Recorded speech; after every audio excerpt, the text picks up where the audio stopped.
दुनिया में हजारों सालों से प्रचलित कई पौराणिक कथाओं, प्राचीन ग्रंथों, किताबों के द्वारा कई बड़ी सभ्यताओं और शहरों के बाहरी आक्रमण या किसी प्राकृतिक आपदा से नष्ट हो जाने के बारे में पता चलता है।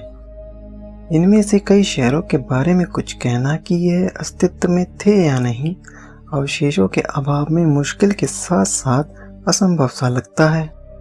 लेकिन हमारे भारत में कई ऐसे शहर हैं जिनके बारे में वेदों, पुराणों, ग्रंथों में चर्चा के साथ साथ अवशेष भी मिले हैं। इन्हीं में एक शहर द लॉस्ट सिटी द्वारिका है, जिसे पुरानी द्वारिका भी कहते हैं। इस वीडियो में हम द लॉस्ट सिटी द्वारिका के बारे में जानेंगे।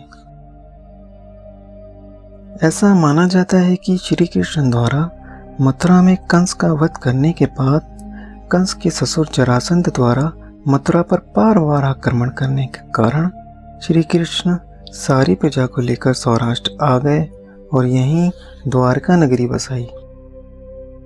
श्री कृष्ण ने समुद्र देव से जमीन लेकर देवताओं के वास्तुकार विश्वकर्मा से सोने का तथा वास्तुकला का प्रतीक द्वारका शहर का निर्माण कराया, जिसे उस समय स्वर्ण द्वारिका नाम से जाना जाता था। कई द्वारों का शहर होने के कारण इसका नाम द्वारका पड़ा। इस शहर के चारों ओर बहुत लंबी दीवार थी, जिसमें कई द्वार थे। यह दीवार आज भी समुद्र के तल में स्थित है, जिसकी खोज का श्रेय हमारे महान भारतीय आर्कियोलॉजिस्ट प्रोफेसर SR राव को जाता है। ऐसा माना जाता है कि शहर में सोना, रजत और रत्नों के साथ साथ 7 लाख के करीब महल थे। साथ ही शहर में आकर्षक वनस्पति उद्यान और झीलें भी थीं। यहाँ गोमती नदी और समुद्र दोनों मिलने के कारण यह शहर एक अच्छा व्यापारिक केंद्र भी था। श्री कृष्ण की पत्नी रुक्मिणी के अलावा इनकी 7 और पटरानियां भी थीं, इसीलिए इन्हें अष्टभार्या भी कहते हैं। द्वारकाधीश मंदिर से 35 किलोमीटर दूर भेट द्वारका है। दरअसल यह एक आइलैंड है।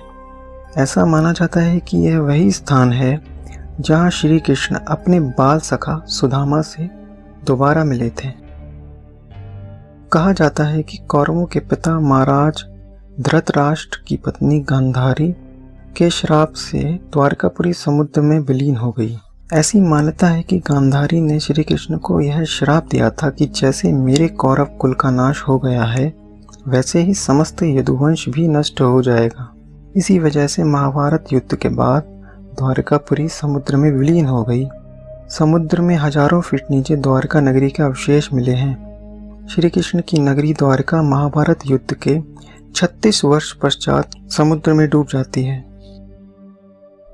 वैज्ञानिक मत के अनुसार हिमयुग खत्म होने पर समुद्र का जल स्तर बढ़ने लगा और जिसके कारण देश दुनिया के कई तटवर्ती शहर समुद्र में समा गए, जिसमें द्वारकापुरी भी एक थी। लेकिन सोचने वाली बात है कि हिमयुग आज से 10 से 11 हजार वर्ष पूर्व समाप्त हुआ था और श्री कृष्ण ने नई द्वारका को आज से 5000 वर्ष पूर्व बनाया, जिस वजह से यह आज भी एक रहस्य है कि इतनी बड़ी सोने की और वास्तुकला की प्रतीक द्वारकापुरी कैसे नष्ट हुई। अगर यह वीडियो आपको पसंद आया हो तो वीडियो को लाइक कीजिए और चैनल को सब्सक्राइब करना मत भूलिएगा। जय हिंद।